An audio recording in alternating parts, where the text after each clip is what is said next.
신경과학 기반 도덕심리학 및 도덕교육 방향 탐색을 주제로 강의해 주실 김하연 교수님은 이미 아까 포스터 안내로 보셨듯이 현재 광주교육대학교 윤리교육학과 교수로 재직 중이시고요. 통일부 정책자문위원, 한국도덕윤리과 교육학회, 한국초등도덕교육학회 임원으로 활동 중이십니다.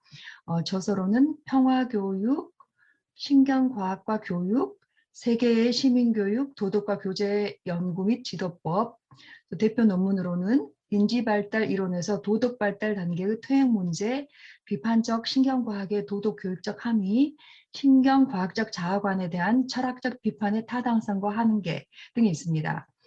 오늘 강의는 안내해드린 대로 도덕심리학의 개념과 도덕심리학의 흐름, 신경과학을 중심으로 한 최근 도덕심리학의 동향, 도덕심리학 이론의 최근 동향과 도덕교육적 함의 순으로 강의하신다고 합니다. 오늘 강의를 해주실 김하연 교수님께서 아까부터 기다리고 계셨습니다. 그러면 화면으로 모시도록 하겠습니다. 박수로 환영해 주십시오.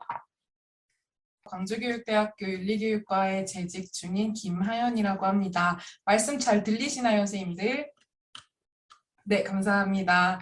네, 먼저 이렇게 제 전공과 관련된 제가 공부한 내용을 선생님들과 이렇게 공유할 수 있는 기회를 주셔서 너무 감사하고 또 이렇게 만나 뵙게 되어서 반가운 마음입니다.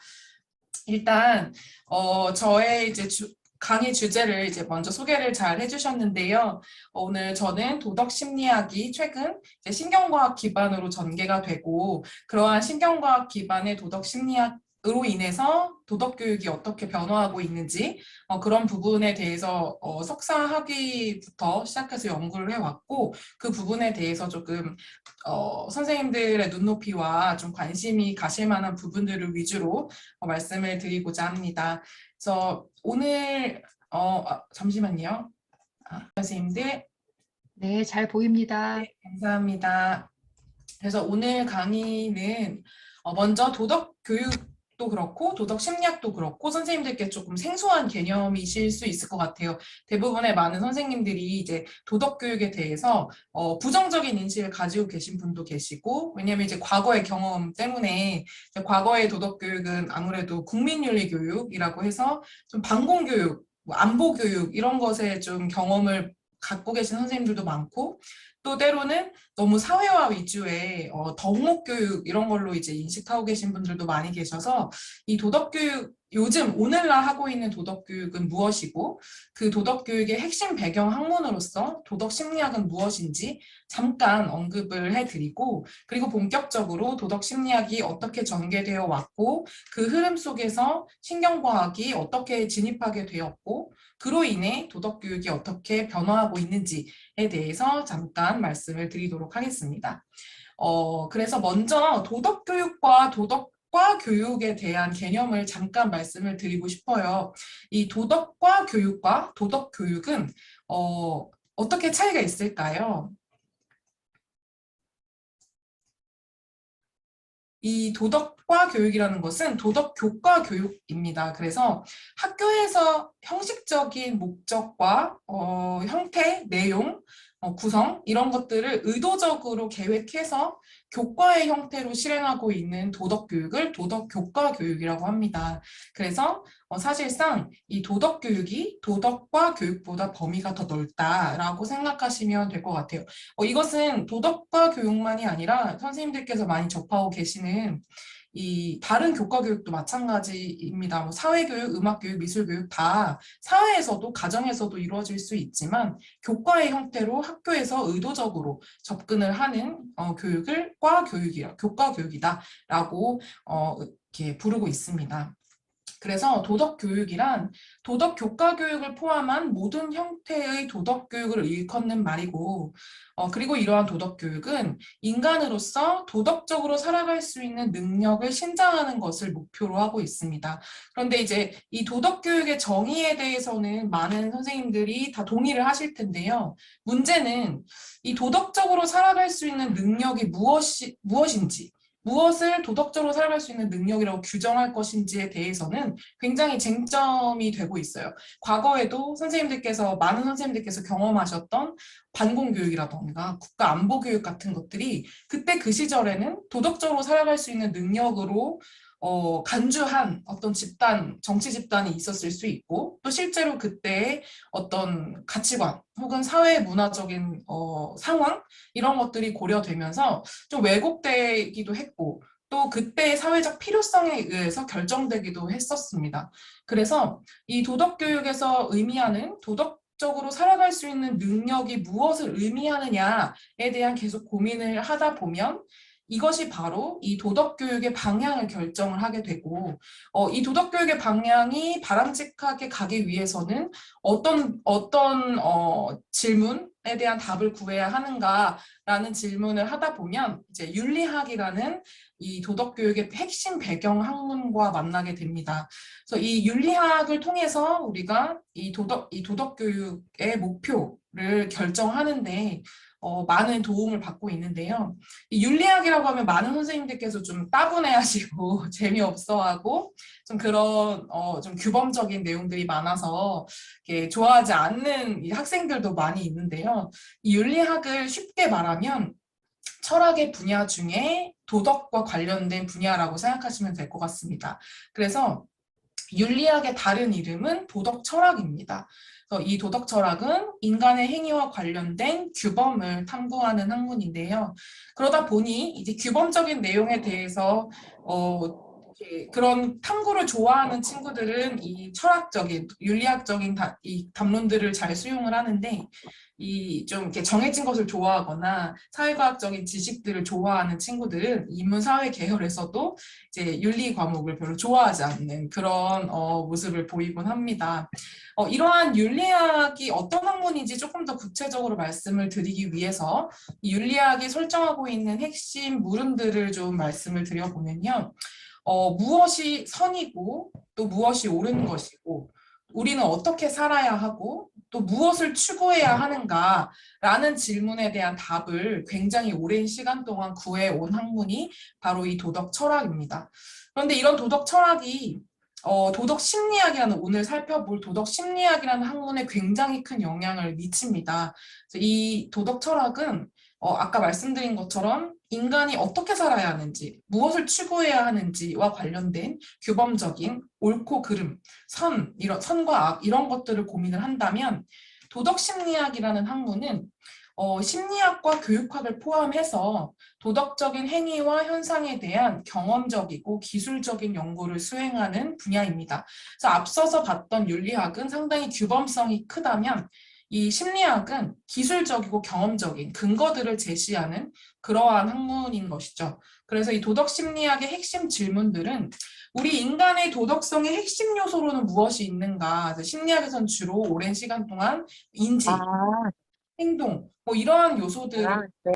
접근을 해왔고, 그리고 또 도덕적 행동을 하기까지 우리 인간이 어떠한 메커니즘을 거쳐 오는가, 그러니까 옳은 판단을 하고 정서를 느끼고 어떤 행동을 하고 이러한 절차들에 대해서 좀 고민을 한다거나, 또 그러한 핵심 요소를 알고 도덕적 행동이 나오기까지의 메커니즘을 알았기 때문에 그러면 어떻게 하면 도덕적으로 길러낼 수 있는가에 대한 교육 방법까지 포괄 하고 있는 학문이 바로 이 도덕 심리학이라고 합니다. 그래서 이 윤리학과 도덕 심리학 두 가지가 저희 도덕 교육에서는 핵심 배경 학문이라고 이제 꼽히고 있고, 이 도덕 교육에서 이 윤리학 같은 경우는 도덕 심리학에 있어서 어떤 목표, 방향, 나아갈 목표와 방향을 제시한다면, 이 도덕 심리학은 윤리학의 주장들에 대한 근거와 설명을 제공하는 식으로 서로 상호적인 관계를 좀 형성을 하고 있습니다.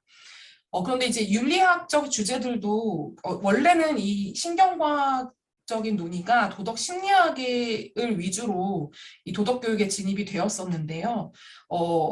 사실 이 도덕 심리학이 지금 화면에서 보시는 것처럼 윤리학적 주장들의 근거와 설명을 제공을 하다 보니 이때까지 굉장히 기원 전부터 고대 그리스부터 오랫동안 인간의 도덕성에 대해서 가정을 해왔던, 인간의 도덕성에 대해서 자아에 대해서 이해해왔던 전제들을 최근에 신경과학적인 연구 성과들이 부정을 하고 오히려 정반대의 설명을 하도록 하는 사례들, 근거들을 제시를 하게 됩니다. 그러면서 원래는 도덕 심리학에서만 이 신경과학적인 연구 성과들, 뇌과학적 연구 성과들이 도입이 되었었는데 이 윤리학적인 주장들, 2000년이 넘어온 이 윤리학적 주장들이 정반대의 주장을 했어야 했다라는 사례들이 최근 들어 제시되면서 윤리학에서도 이 신경과학의 내용을 어떻게 수용할 것인지에 대한 고민이 좀 최근에 시작되고 있습니다.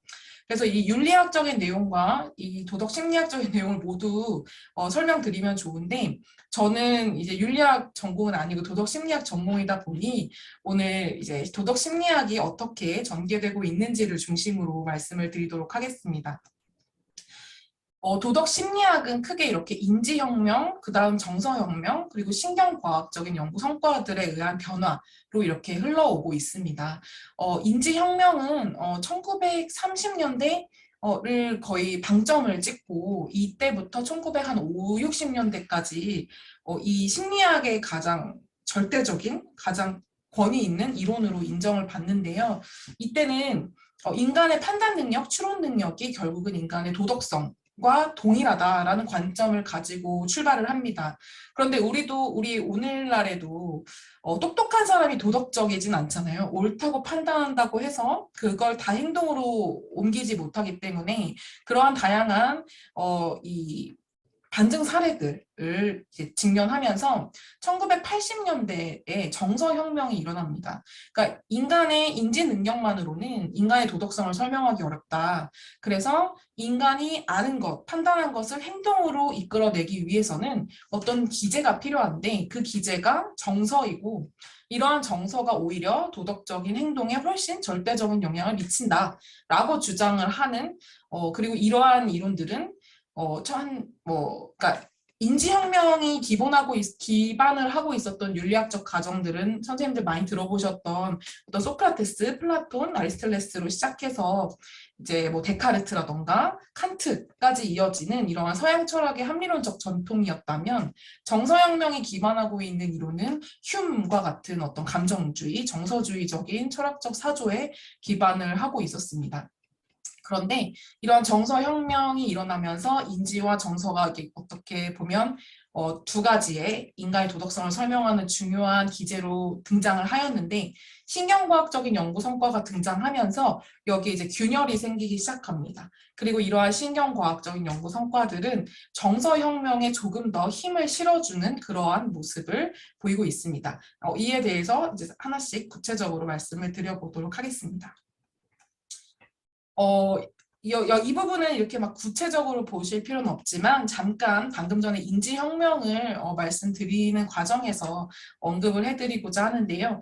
이 인지혁명의 가장 상징적인 이 도덕심리학 내에서 가장 상징적인 인물이 바로 이 로렌스 콜버그라는 학자입니다. 아마도 이제 뭐 교육심리라던가 심리학 수업이나 특강 같은 걸 들어보신 분들은 아마도 콜버그에 대해서는 한 번씩은 들어보셨을 것 같아요. 이 로렌스 콜버그라는 학자가 등장하기 이전에는 사실 이런 반두라나 프로이트 같은 학자들이 1920년대까지는 대세를 이루고 있었습니다. 이 사람들이 인간의 도덕성을 설명할 때 여기 마지막 줄에 보이시는 것처럼 인간이 도덕적인 행동을 할 때 관찰과 모방을 통해서 하게 된다. 동일시와 내면화를 통해서 하게 된다. 그러니까 내가 나에게 유의미한 사람을 보고 관찰하고 따라해서 그 사람들의 행동을 똑같이 따라하거나 그 사람들이 견지하고 있었던 가치를 내면화해서 똑같이 행동을 하게 된다라고 설명을 했던 이론들인데 이 이론들의 한계가 있다면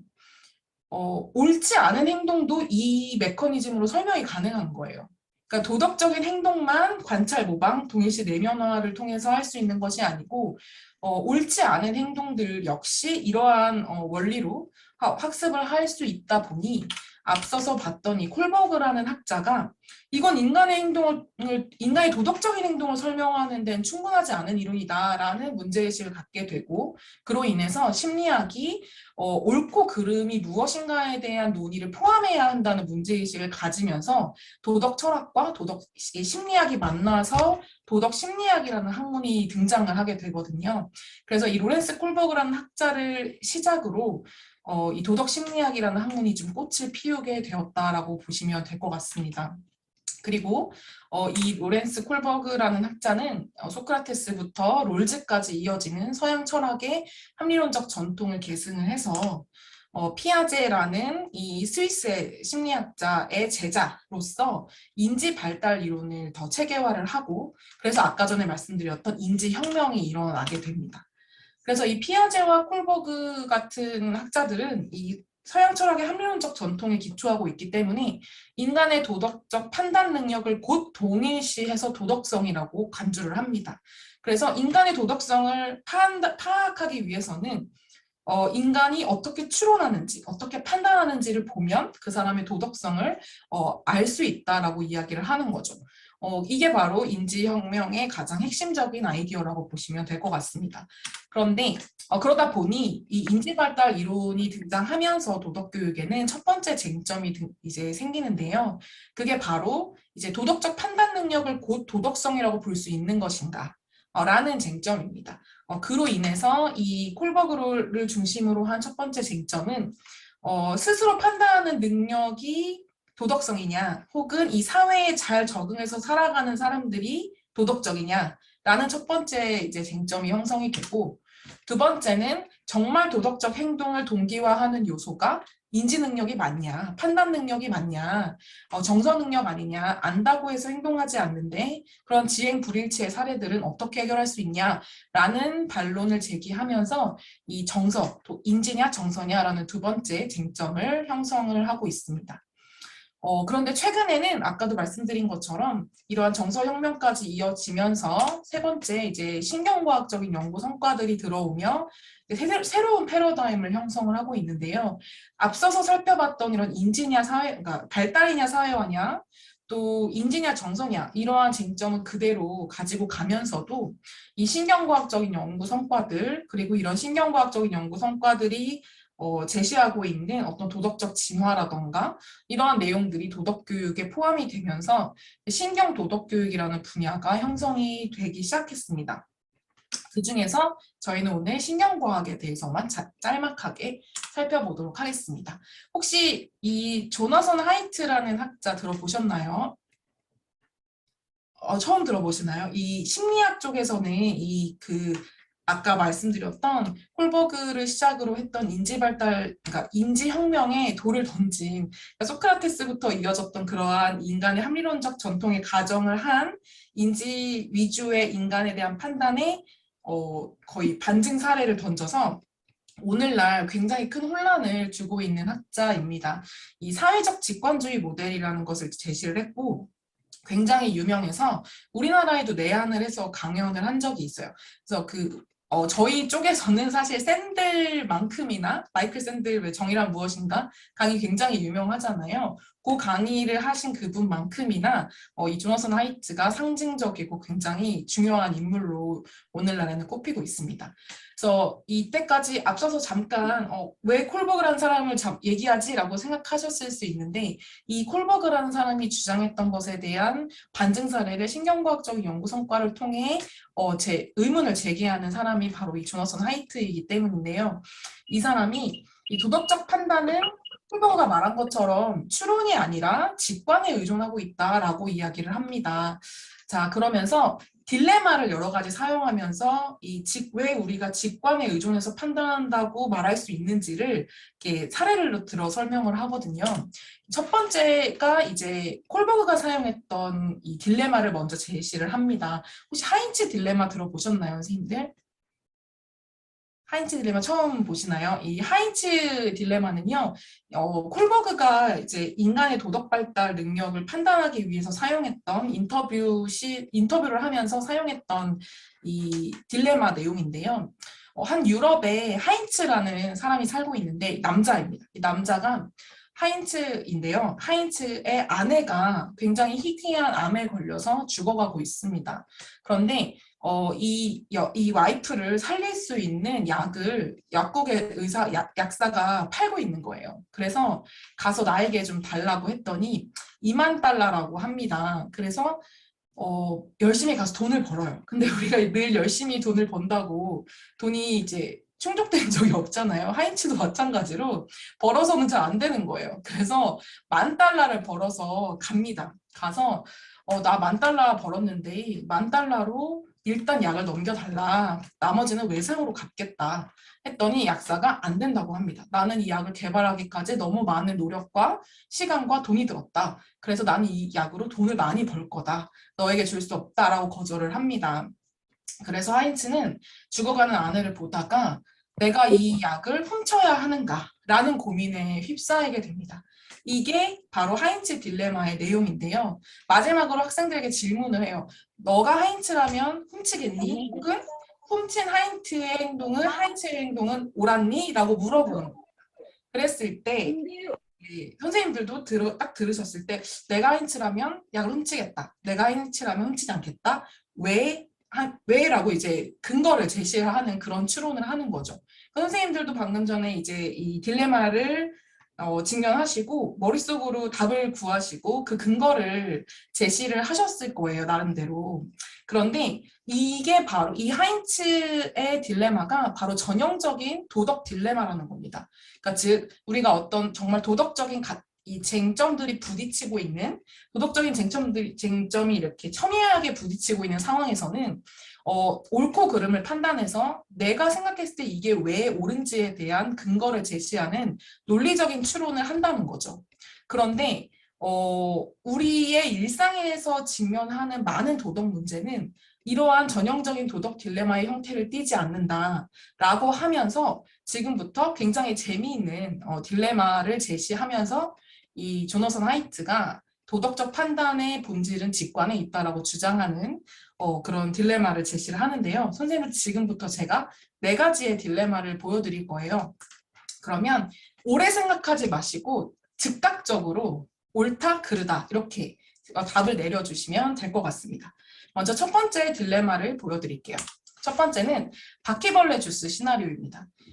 선생님들은 사과 주스를 좋아하십니다. 지금 가정이에요.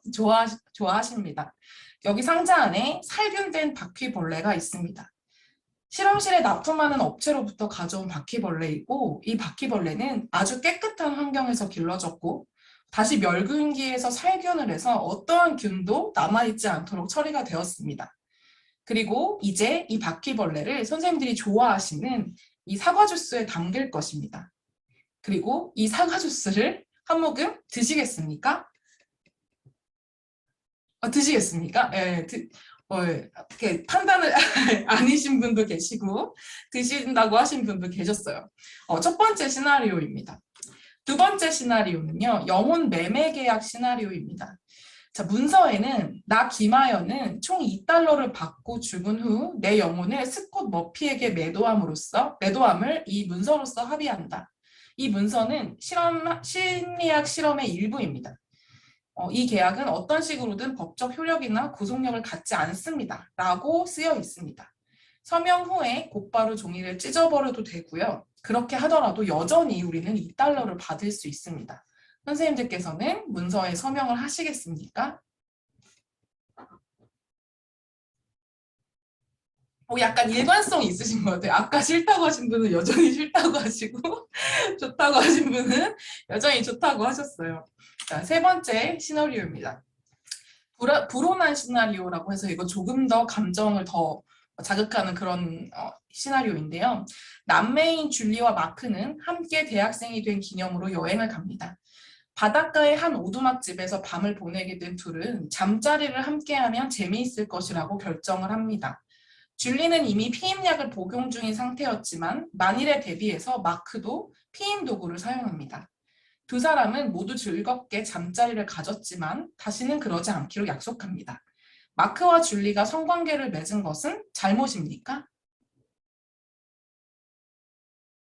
잘못입니까?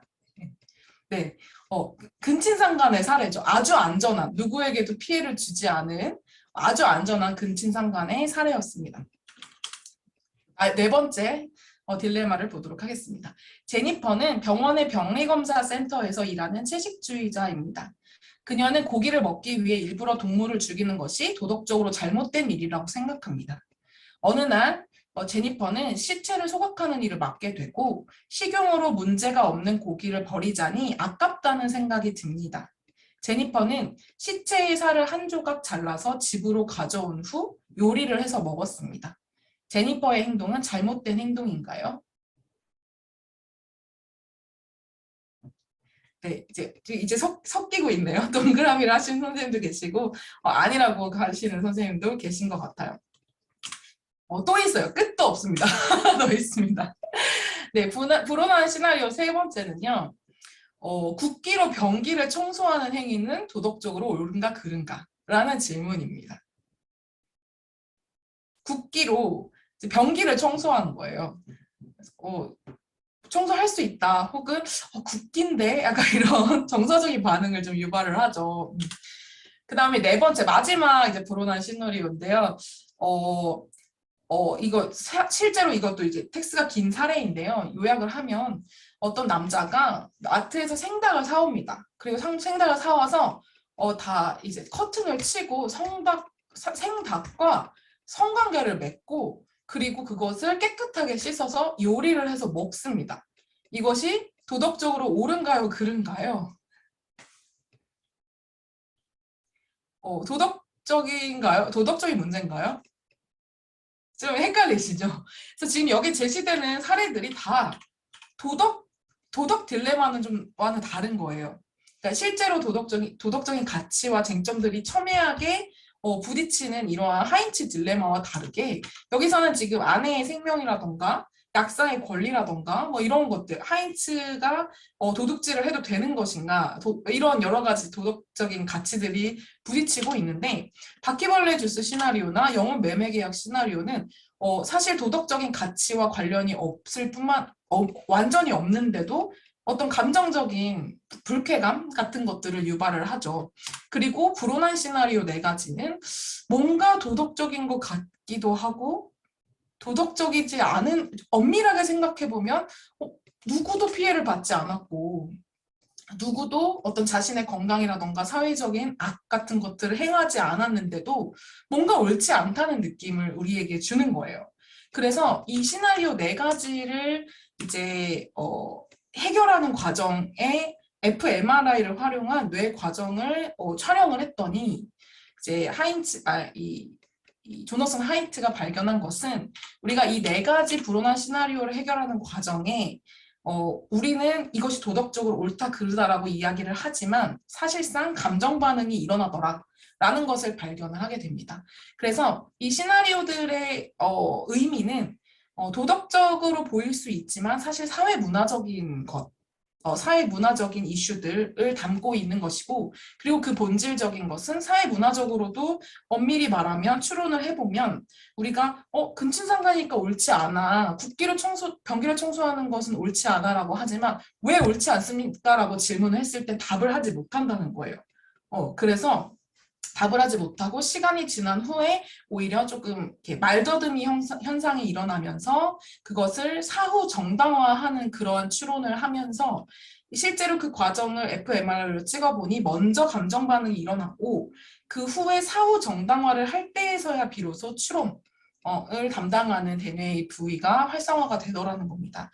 그래서 결국은 우리가 도덕적 판단이라고 믿어왔던 것들도 사실상은 추론을 한 것이 아니라 판단을 한 것이 아니라 감정적인 반응의 일종이었다라는 것을 이 조너슨 하이트가 발표하면서 굉장히 도덕 심리학계에는 경종을 울리게 되었던 거죠.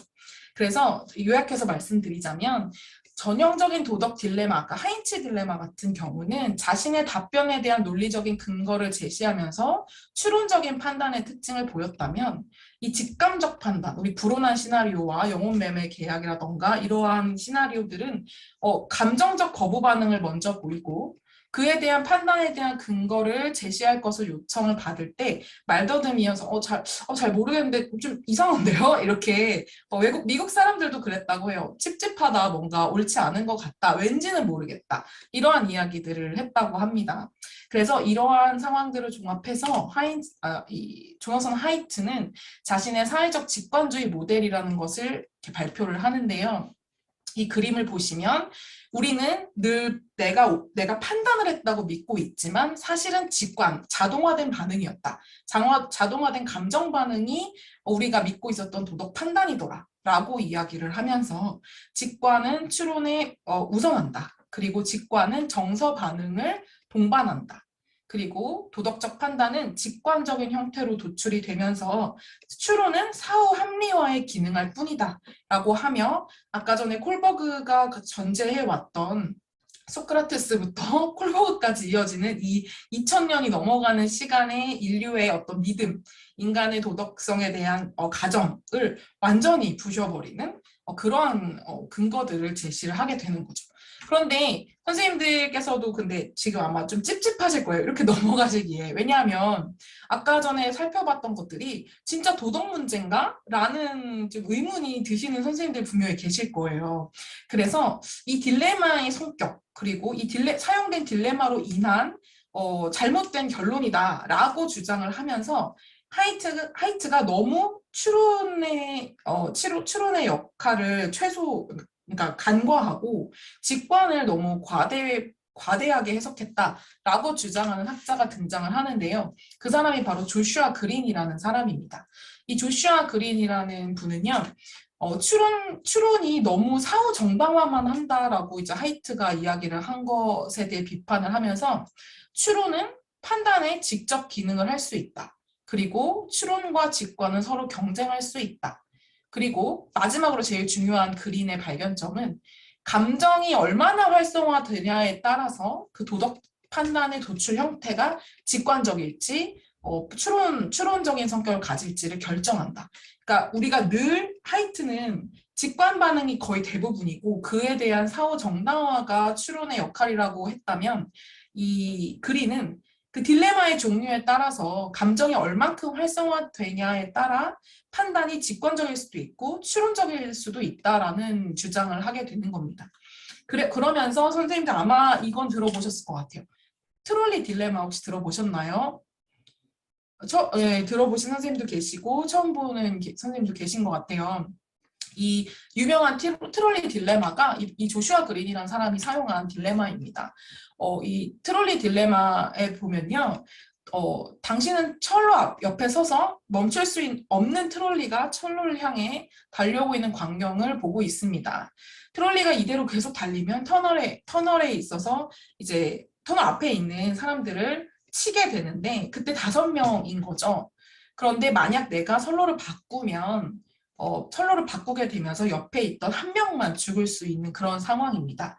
그러면 선로 전환 레버를 당겨야 하는가? 라는 질문을 받았을 때 선생님들은 어떻게 하시겠습니까? 당기시겠습니까? 당기지 않으시겠습니까? 그쵸. 어차피 지금 누군가 몇 명은 죽게 돼 있어요. 한 명이 죽냐? 5명이 죽냐? 여기서 지금功利주의적인 사고를 하셔가지고, 한 명이 누군지가 중요하지 않을까? 뭐 이런 생각을 하시는 선생님이 분명히 계실 것 같아요. 그 한 명이 여러 사람을 살리는 어떤 뭐 의학자라면, 약학자라면, 이런 생각을 하실 수도 있고, 여러 가지 변수가 있을 수 있지만, 그냥 딱 봤을 때 5명이 죽냐, 1명이 죽냐라고 한다면, 많은 선생님들은 선로를 당긴다고 대답을 많이 하세요. 그런데 이때는 괜찮았던 내가 선로 바꾸는 거 하겠다고 했던 사람들의 반응이 상황이 바뀌니까 달라집니다. 그러니까 결과는 똑같은데 상황이 바뀌니까 응답이 달라져요. 그게 바로 인도교 딜레마입니다. 인도교 딜레마 잠깐 보면요. 당신은 선로 위 육교에 서서 멈출 수 없는 트롤리가 5명의 인부를 향해 돌진하는 광경을 보고 있습니다. 그 인부들을 죽음에서 구하려면 당신 옆에 있는 덩치 큰 사람을 선로로 밀어서 떨어뜨려야 합니다. 덩치 큰 사람을 떨어뜨릴 경우 그 사람은 죽겠지만 트롤리는 멈추게 되어서 5명의 인부는 목숨을 건질 수 있습니다. 덩치 큰 사람을 밀어서 철로로 떨어뜨려야 할까요? 어떠신가요, 선생님들? 이거는 너무 내 손에 피를 묻히는 행동이라서 이거랑 다르죠. 어차피 죽는 상황이라면 5명을 살리는 게 낫다고 판단을 흔쾌히 했는데 여기서는 내가 밀어서 1명을 죽이는 상황이 된 거죠. 이렇게 변하니까 대부분의 사람들이 응답이 변하더라는 겁니다. 그래서 이걸 어떻게 부르냐면 직접적으로 내가 사람을 상대로 하는 딜레마를 인신적 딜레마라고 하고요. 아까처럼 선로를 바꾸는 어차피 똑같이 5명이냐 1명이냐 죽는 건 똑같은데 내가 레버를 당기는 상황일 때는 사람을 직접적으로 대상으로 하지 않기 때문에 비인신적 딜레마라고 합니다. 그래서 인신적 도덕 딜레마, 사람을 미는 이런 딜레마 같은 경우는 판단이 정당화될 수 있죠. 어차피 레버로 다 바꾸느냐 사람을 미느냐에 따라 이제 결과가 달라지지는 않잖아요.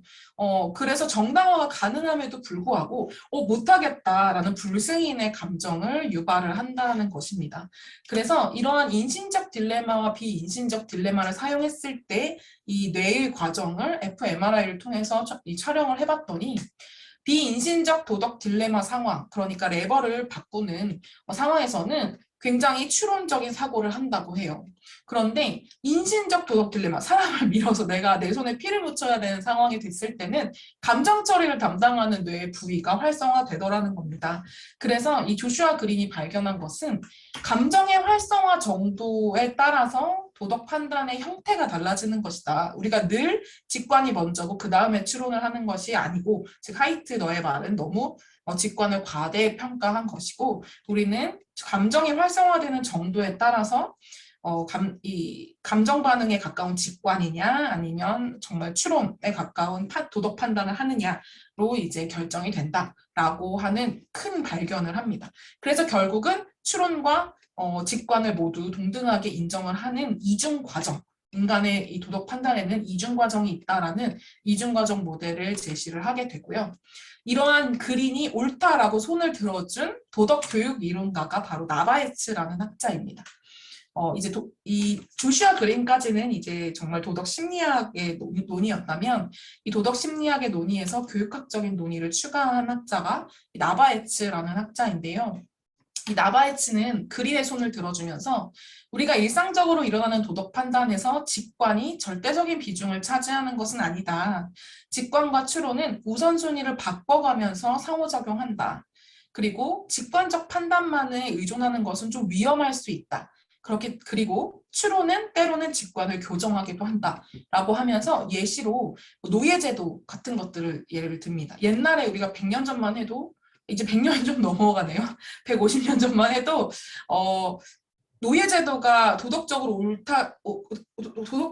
타당화가 되던 시기가 있었지만 이제는 당연히 노예제도는 잘못됐다라고 이야기를 하잖아요. 그렇게 우리가 당연하다고 믿어왔던 직관적인 판단도 추론을 통해서 이제 교정이 될 수 있다라고 이야기를 하면서 도덕적 추론 교육은 계속되어야 한다라고 주장한 학자가 나바이츠입니다. 나바이츠 이론도 좀 재미있어서 잠깐 짤막하게 이제 소개를 드리면요. 나바이츠는 이 인간의 도덕적인 판단의 자동성을 설명하기 위해서 전문가에게 이제 집중을 합니다. 이게 원래 나바이츠만의 아이디어는 아니고 인지과학 이론에서 원래부터 직관을 설명할 때 이 전문가들이 전문 영역에서 보이는 수행을 예시로 많이 드는데요. 전문가는 어떤 분야를 연구하거나 일에 종사해서 상당한 지식과 경험을 가진 사람을 이야기를 합니다.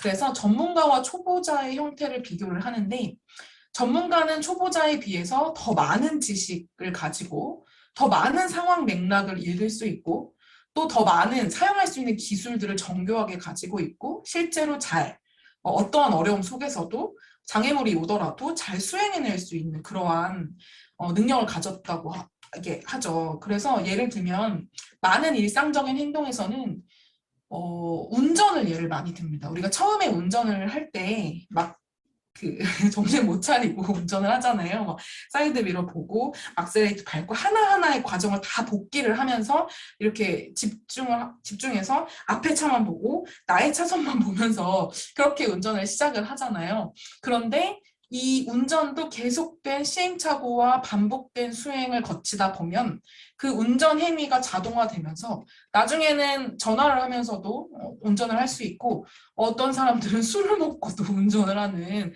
그런 상태가 되죠. 그래서 이 운전이라던가 뭐 시계를 읽는 행동이라던가 자전거를 탄다거나 이러한 대부분의 행동들이 전문가와 초보자의 이 수행 형태가 다르다. 그리고 이 전문가의 전문 영역에서의 수행의 핵심은 자동성이다. 이 정교한 다양한 지식들과 노하우를 가지고 그것을 자동적으로 어떠한 상황에서도 수행할 수 있는 그러한 능력을 자동성, 즉 직관화된 행동이라고 이야기를 합니다. 그래서 이 직관은 결국 자동적인 인지 과정을 의미하고 전문가들은 전문 영역에서 전문 기술들을 자동적으로, 그러니까 직관적 인지 과정을 가지고 있는 거죠. 그러한 능력을 가지고 있고 그러한 전문성, 그러한 자동적인 수행이 가능한 자동적 인지 과정을 도덕적 영역에서 갖출 수 있도록 해야 된다라고 주장하는 학자가 나바에츠입니다. 도덕적 전문성이라고 부르는데요. 이 도덕 영역에서의 직관은 예를 들어서 이제 맹자의 유자 입정의 사례 혹시 아시나요, 선생님? 그 아기들이 우리 막 이렇게 아기가 우물에 기어 들어가고 있을 때 우리가 어떤 그 행동, 쟤를 왜 구해야 하나 이렇게 판단하지 않고 무의식적으로 아이를 구하죠, 모든 사람들은. 그게 바로 이 전문성 모델에서 예시로 드는 우리가 자동적으로 그것이 옳기 때문에 행동을 하는데 그것이 점점점 확장되고 많은 일상의 사례들, 많은 도덕적인 사례들에서 그런 행동이 가능할 때 그때는 도덕적 전문성을 갖추었다고 이야기할 수 있고 우리 학교의 도덕 교육의 목표는 이런 도덕적 전문성을 길러주는 것에 있다라고 주장한 학자가 바로 앞서 보여드렸던 나바이츠의 핵심 아이디어입니다. 그래서 이 도덕적 전문가는 추론과 직관을 모두 잘 할 수 있는 사람, 그리고 그로 인해서 형성되는 윤리적 기술, 다양한 윤리적 기술들을 실제로 많이 반복적으로 수행함으로써 노하우의 형태로 가지고 있는 사람을 도덕적 전문가라고 말할 수 있다라고 이야기를 하면서 이런 다양한 윤리적 기술들을 제시를 하고 이 윤리적 기술들이 좀 자의적이다라는 비판도 있습니다만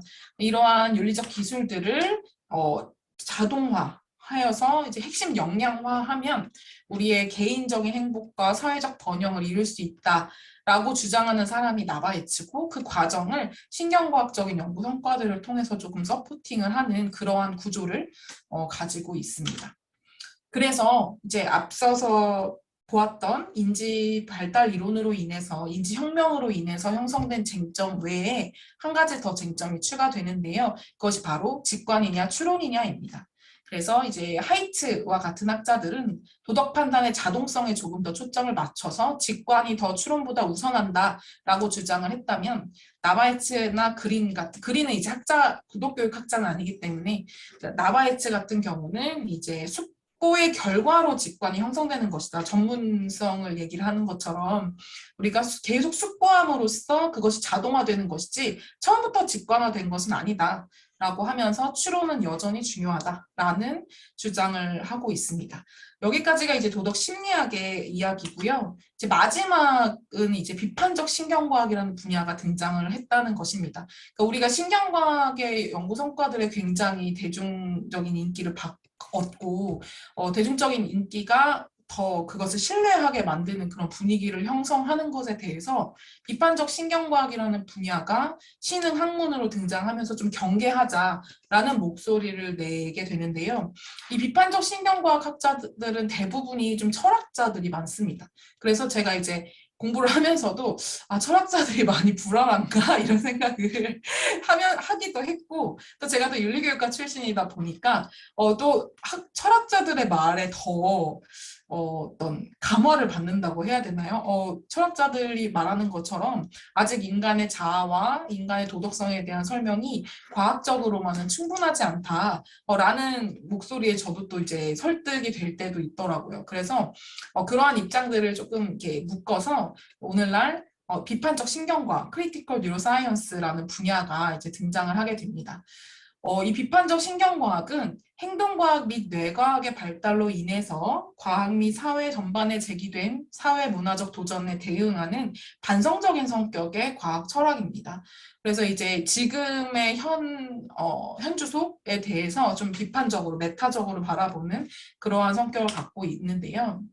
이런 비판적 신경과학의 목적은 신경과학 연구를 실행하고 또 그 결과를 활용하는 전반에 대한 이해와 성찰의 틀을 제공을 합니다. 우리가 무비판적으로 신경과학적인 연구 성과들이 무조건 옳다라고 받아들여서는 안 된다는 것이죠. 그리고 그러한 연구에 내재되어 있는 어떤 본질적인 한계라던가 그 신경과학적인 연구 결과들을 좀 지나치게 단순화하거나 왜곡하는 그런 현상들, 그리고 신경과학적인 연구 결과들을 활용하는 데 있어서 그 기저에 은폐되어 있는 정치적인, 경제적인 의도, 그것을 좀 드러내는 그런 비판적인 성격을 좀 가지고 있습니다. 그래서 이러한 비판적 신경과학은 신경과학 연구에 대한 어떤 무비판적이고 맹목적인 수용을 경계하고 재검토할 것을 요청하는 역할을 수행하고, 그러다 보니 신경과학 연구 자체에 대한 더 메타적인 반성적인 접근을 시도하는 것을 특징으로 한다라고 보시면 될 것 같습니다. 그러면 이 비판적 신경과학이 주로 어떠한 부분들을 좀 비판적으로 논의하는지 살펴보니 세 가지 정도로 정리가 되더라고요. 첫 번째는 이 연구 방법론이 지나치게 환원적이다라는 환원주의적 연구 방법론에 대한 비판입니다. 이 신경 환원주의라고 부르는데요. 우리가 결과적으로는 인간의 자아, 마음, 정신, 의식, 또 자유의지, 이런 굉장히 철학적이고 복잡한 개념들을 굉장히 고차원적인 인지 과정인데, 그것을 다 환원해서 굉장히 낮은 수준의 물리적인 과정으로 설명을 시도를 하고 있는데, 그 방법론이 정말 타당한 것인가, 인간의 자아나 마음이나 의식 같은 것을 정말 설명해 줄 수 있는 방법인가 라는 것에 대한 의문입니다. 그래서 우리가 같은 조건에서 같은 유전적인 정보를 가지고 똑같은 물리적인 과정을 합산하면 똑같은 의식과 자아와 의지를 가진 결과물을 도출할 수 있느냐라고 이렇게 묻는 거죠, 철학자들이. 근데 제 생각에 신경과학자들은 그렇다고 말할 것 같아요.